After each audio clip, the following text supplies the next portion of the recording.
После вчерашнего праздника мне задали интересный вопрос.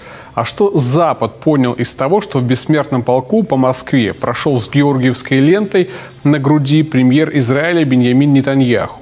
Какой сигнал получил Запад?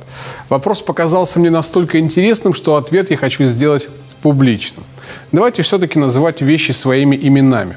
Да, это очень хорошо, что премьер Израиля 9 мая был в Москве. Это хороший и красивый жест. Но все-таки господин Нетаньяху не приехал в Москву праздновать. Это просто не соответствует действительности. Израильский премьер был в Москве не потому, что его позвало сердце, а потому что у него работа такая. И он эту работу делает настолько хорошо, насколько может. Повторюсь, Нетаньяху приехал не на праздник, а на работу. У политиков работа такая. Немного напоминает работу актеров, шоуменов и шпионов.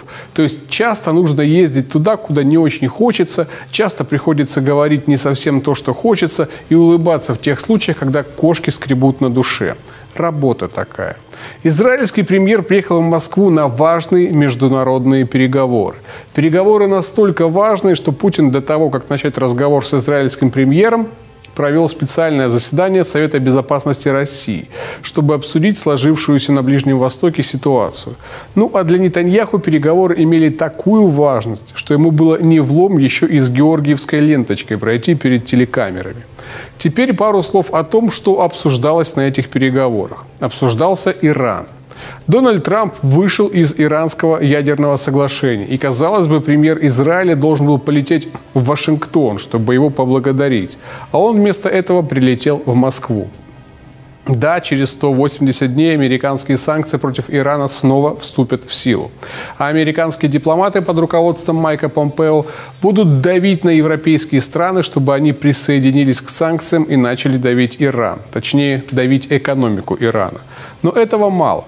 Это только наши доморощенные либералы-западники думают, что Россия никому не интересна и на самом деле ни на что не влияет. А вот господин Нетаньяху очень трезво оценивает перспективы будущего столкновения с Ираном и понимает, что без российского нейтралитета в этом вопросе, то есть хотя бы нейтралитета, справиться с Ираном будет очень и очень сложно. И вот для того, чтобы этот нейтралитет обеспечить, сразу же после того, как Трамп заявил о выходе из соглашения с Ираном, лидер Израиля прилетел в Москву. Это был правильный жест и правильная попытка. Но я не верю, что у него что-то получилось с Путиным, потому что не очень понятно, что Россия может выиграть от того, чтобы встать на сторону Тель-Авива в этом конфликте. Помимо этого, ни для кого не секрет, что Израиль очень активно работал над тем, чтобы убрать Асада из Сирии.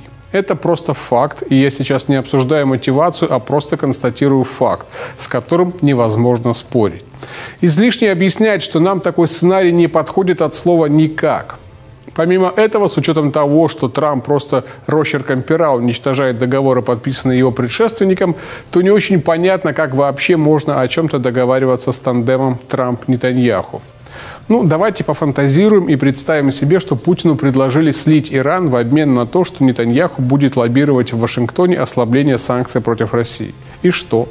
Да после первого же критического сюжета по CNN или первых же обвинений со стороны сенаторов от Демократической партии Трамп сразу же забудет то, что он обещал израильским лоббистам, и ведет еще что-нибудь эдакое антироссийское просто для того, чтобы порешать какие-то свои внутриполитические вопросы.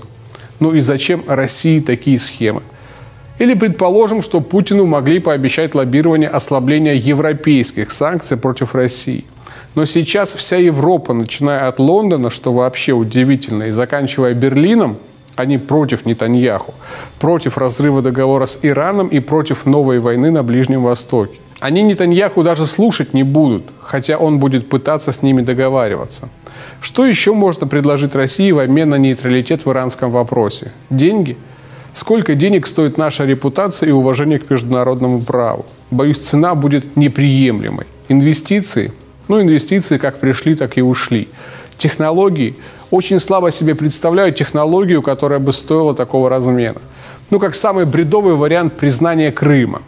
Так следующий премьер его отменит без вопросов. Вот прямо сейчас у правительства Израиля нет ни рычагов воздействия на Кремль, ни каких-то таких предложений, которые бы заставили Россию поменять свою позицию.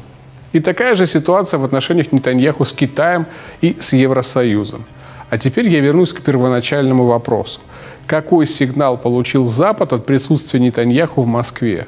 Это был сигнал о том, что руководство Израиля признает силу и международное влияние России в тех вопросах, которые раньше решались только в Вашингтоне. Но при этом убедить Путина изменить свою позицию израильскому руководству явно не удалось.